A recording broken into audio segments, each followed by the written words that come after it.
Hi, my name is Ralph Eggleston, and I'm the production designer on Finding Nemo. My role was to work with a team of artists to provide a visual style for the film with the backgrounds and the characters. Hello, my name is Ricky Nyarva, and I am the character art director for Finding Nemo. My job was to make the characters look fantastic.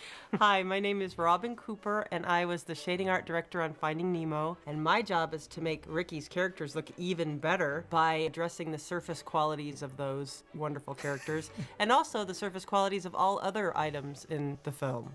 We're going to sit back and look at some artwork from the pre-production of Finding Nemo. What's really fun about it is everybody has a different take on the same subject, and it's just great to kind of inspire people, especially the director, so that he can begin making decisions on what he really wants. What we're going to be looking at first is what we call the prologue, and it's the opening of the film, and it kind of sets up Father's dilemma. He's there with Mother, and they're looking at the eggs right before a barracuda attacks. This is an image of the barracuda, and if you look closely, you can see Mother's tail hanging out of his mouth. And Andrew Stanton, the director of Finding Nemo, wanted us to go more of a kind of like a bullet train design for him, just speed. This is a painting actually trying to design or define what kind of metallic highlight we'd have on the barracuda itself, and what kind of the shape of the scales and the shape of the chevrons and that sort of thing. This was a piece that just helped us define the kind of fanciful nature of the world of the reef. And the coral reef is so beautiful, but there's so much there. We had to find a way of organizing it and simplifying it and paring it down and choosing. This was a piece that was done exploring the translucency, or what we call transblurency, of the anemone tendrils. And just how translucent we'd want it to be. We wanted it to seem inviting and not like he's living in a bunch of water balloons. This is a development piece of Father, Mother, and Nemo, and this is very, very, very early on, even before Nemo has his lucky fin. It's his father looking out on the world, something he doesn't really enjoy much of anymore because of what happened to him in the past. This is one of my favorite pre-production. The beauty of all these images is that the light is just so incredible. This is a great pastel of Pearl. Flapjack octopus. Flapjack octopus. In her actual flapjack octopus color, which of course she didn't turn out to be. Oh, they have some pink more of ones. a pink. They have pink ones. No, they don't. Yes, they do. No, they don't. Yes, they do. Ours does. Here's a great picture of early Dory capturing her nuttiness in this piece. Her wacky nature. Wackiness. This one piece, Andrew knew that this was our character, Dory. One of the cool things about the character is the eyes, and I don't know if it's this drawing so much as it is about the eyes and the depth that I was able to get in the eyes that are really based on Ellen DeGeneres' face and her eyes. She's got such beautiful blue eyes and such deep shadows in her eyes. Bruce Chum and Anchor, the three sharks in our film. Yep. And Andrew and Ralph really wanted to go for a scary, scary look. He just kept giving us the direction of just go scary as possible. This scene was always in the movie, although they were playing volleyball with the mines originally. This drawing kind of set the tone for this entire scene, the entire sequence in the film, in terms of the set. And this is a painting for what a mine might look like, and also for a suggestion of what the moss hanging from the mine might look like. Oh, there's so many details about this piece. It's incredible. You can even see the welding. This is a painting exploring the wall of the abyss wall, which is what the submarine is hanging out over. This is part of the anglerfish sequence, where anglerfish are these fish that have these little lures over their head that kind of lure fish to them. There's so many different types of anglerfishes out there too. They run the gamut of having smaller eyes to larger eyes, and the artist would do different iterations of that to try to find our character for the film. And also there's a lot of machinery on this thing, like, the glowing light and the lure and the runway lights and the teeth. Pearlescent eyes and the teeth that have to be see-through, and there's a lot going on that character. Now we get into the tank. This is the first scene that was put into production in the tank, and it was called Initiation. It's where the other characters that have been in the tank already are kind of bringing Nemo into their gang. The dramatic coloring, the orange color of the volcano really did kick back some of the colors on the characters. Works for this scene, but we did have to keep reminding ourselves that you will see them in regular lighting. They're not always going to look like this. We can't change them so that they look good just in that scene. This helped us establish the Vegas-style lighting that we wanted in the tank. And color.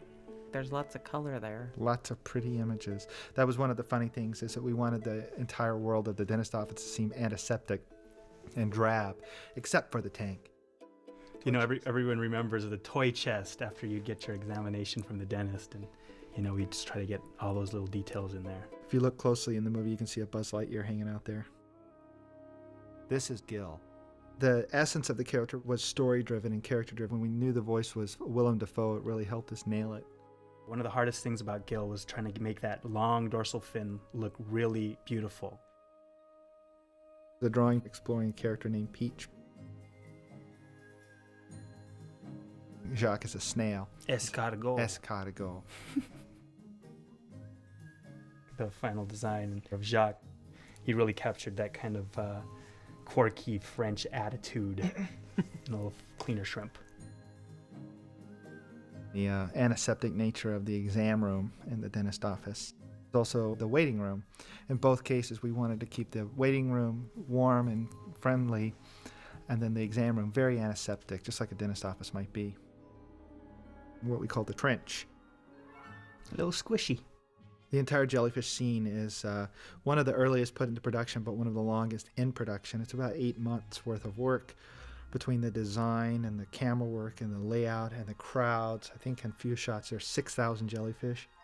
This really captured the glow, the pink glow that these deadly creatures Yeah, Andrew wanted it to look like a wedding tent. The idea here has always been for Andrew that it's this very beautiful, diaphanous looking thing that's deadly. Oh, this is a beautiful piece of all the different pelican variants, and great job of making them all look different, have different personalities. This is Gerald, Nigel's best friend. Supposed to be a little bit fatter and a little bit more scruffy. Originally wanted a 6-pack of plastic on his leg. on his leg. And That's this right. is Nigel, early piece. A little bit dirtier of docks, a little bit more older and traditional. We ended up going with something else slightly more modern. There was an entire scene in the movie where Nemo was going down the toilet and through the sewage treatment plant as the water was being cleaned and then dispersed into the ocean. This scene got cut very, very far back. These are some sequence pastels showing the lighting and color for the water at the outflow pipe. This crab is being fed to the seagulls by Dory. The fishing net, and very WPA style. What we tried to do with the lighting and the color here is tone everything really far down because we like the black and white effect. Although we didn't want to go completely black and white, we're striving to achieve a feeling of black and white without entirely going black and white. We were able to make the world be very high contrast and dark, with darks and lights without a lot of color, so that Father Nemo and Dory really pop out from this crowd of fish and all of the activity going on here. So this is just a selection of artwork from a lot more that was done. It kind of provided the director with a vision of the style of the film. This was really just a starting place, and the film grew from here. So if you'd like to see more of the artwork, That was done for Nemo. You can go to the galleries and poke around on your own. Mm-hmm. Well, thank you guys for all your help. thanks, Ralph. Oh, and I've loved working with you guys on this film, and I just wanted to say thank you very much. So here's that $20 then. Okay. All right. I'm going to my trailer.